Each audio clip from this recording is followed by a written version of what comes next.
बिस्मिल्लाहिर्रहमानिर्रहीम। Unit 7 vectors हम इसको कर रहे थे और इसमें हमने लास्ट लेक्चर में vector product of two vectors या cross product of two vectors इसको हमने देखा था। अब कुछ वेक्टर्स को अप्लाई करते हुए कुछ डेरिवेशंस हैं जो हम अप्लाई करते हैं। देखें, एरिया ऑफ पैरेललोग्राम की बात हम करते हैं।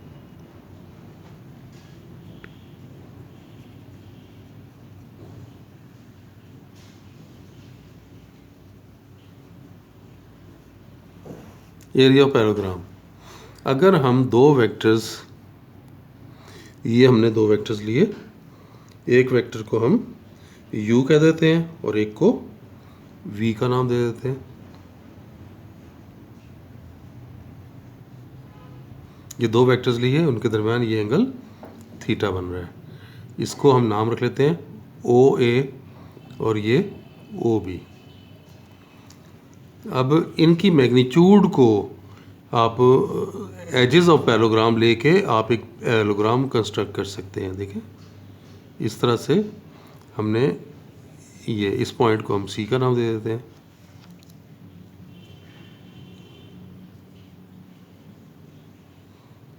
Consider two vectors u and v acting at an angle theta. Let OA is equal to u and OB is equal to v.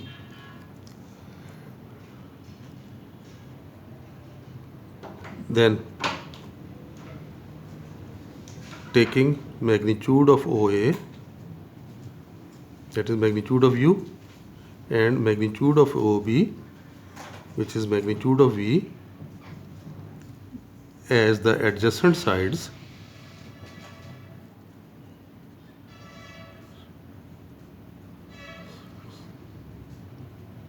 we can construct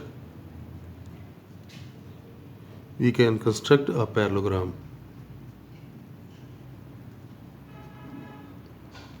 इसका नाम क्या है? ये OACB। अब इस पैरेललोग्राम में देखें, अगर हम यहाँ से परपेंडिकुलर ड्रा करें, इसको हम D का नाम दे देते हैं। Draw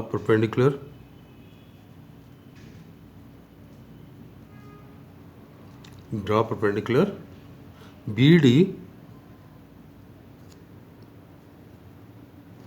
from B on OA।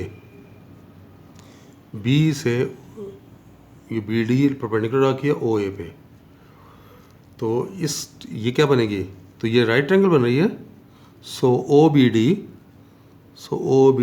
Is a right triangle.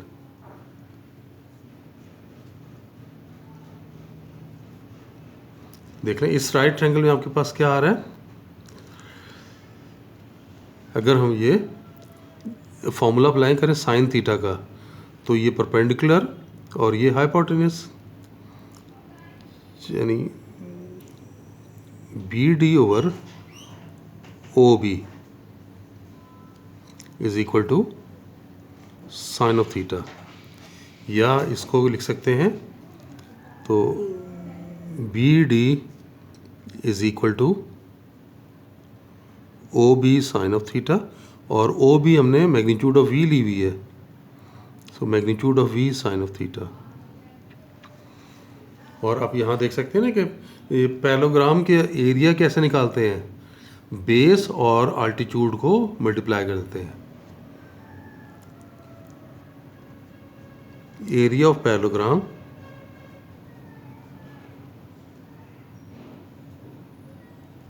Is equal to base into height. और इस फिगर में आप देख सकते हैं बेस क्या है? OA।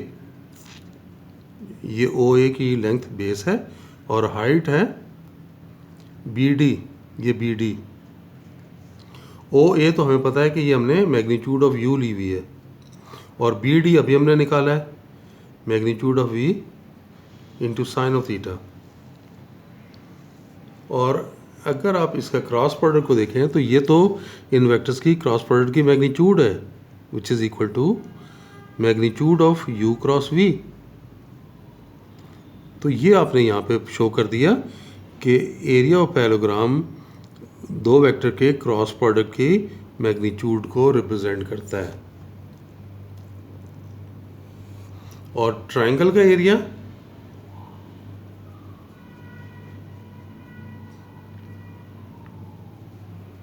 इसी से ड्राइव कर लेंगे, जो भी हमने किया ना। ये देखें, ये O, ये A, ये B, और ये आपने इसको प्रोसीड करके ये हमने पैरेललोग्राम अभी बनाई है ना। और ट्रायंगल के लिए आप अगर A और B को मिला लें तो ये देखें ट्रायंगल है, और ये पैरेललोग्राम का क्या है, हाफ हो गई ना। तो इस बात को यहाँ लिख सकते हैं, let U magnitude is equal to OA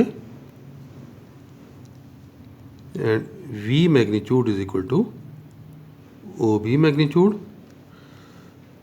then area of triangle OAB is equal to half of area of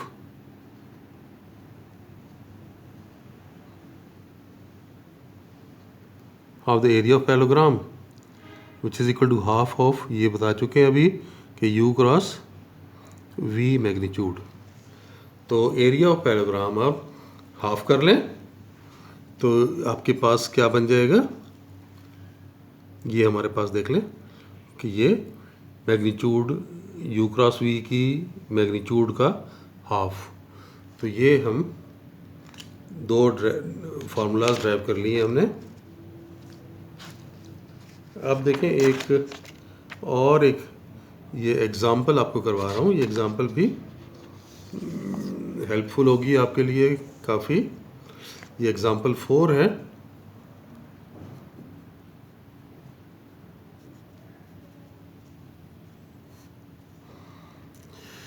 आपको शो करना है कि in any triangle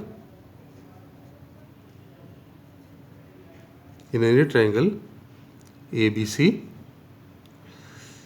A over sine of A equals to B over sine of B, C over sine of C। ये इसके लिए देखें, हम ऐसा कर लेते हैं, हम एक ट्रायंगल कंसीडर कर लेते हैं।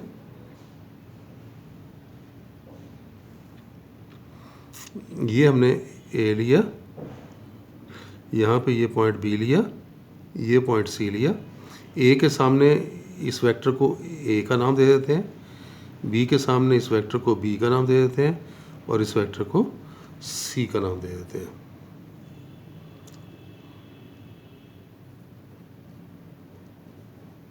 Consider three vectors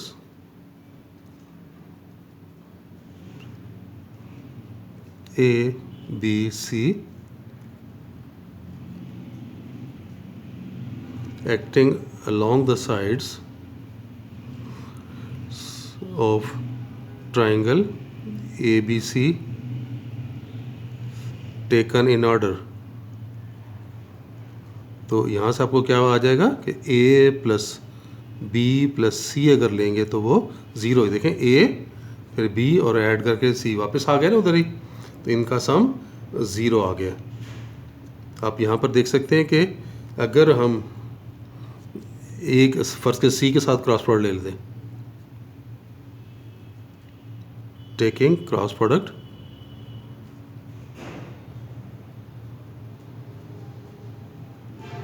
with C, यानी आप ऐसे कर रहे हैं कि A cross C plus B cross C plus C cross C, और ज़ीरो के साथ क्रॉस लेंगे तो वो तो आपको पता है ना कि वो ज़ीरो ही रहेगा।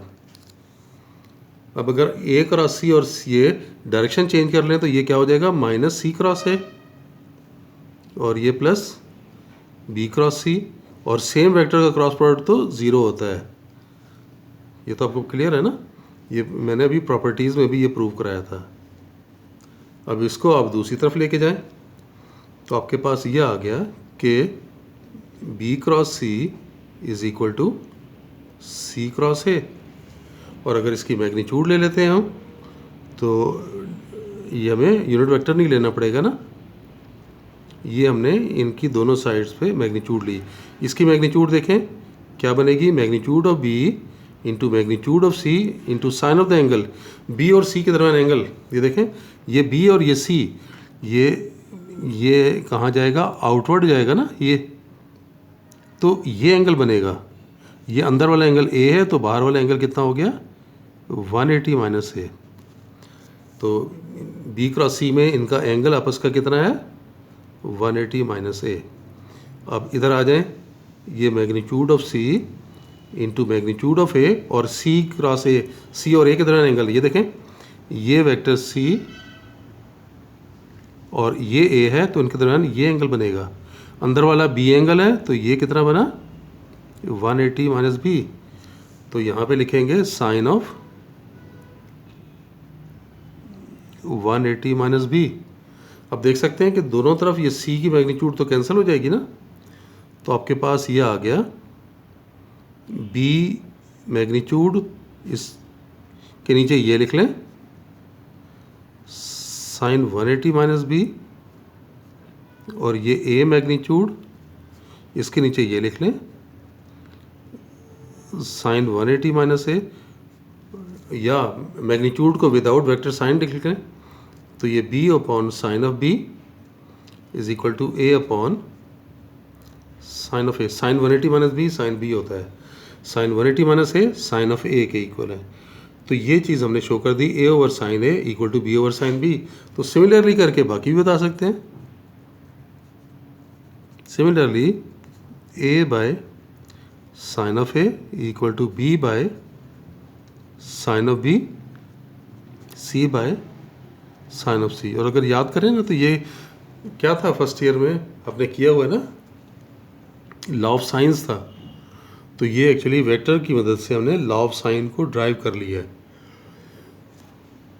चलें, बस आज के लिए इतना ही। इंशाल्लाह नेक्स्ट लेक्चर में हम एक्सरसाइज स्टार्ट करेंगे। तब तक के लिए अल्लाह हाफिज़।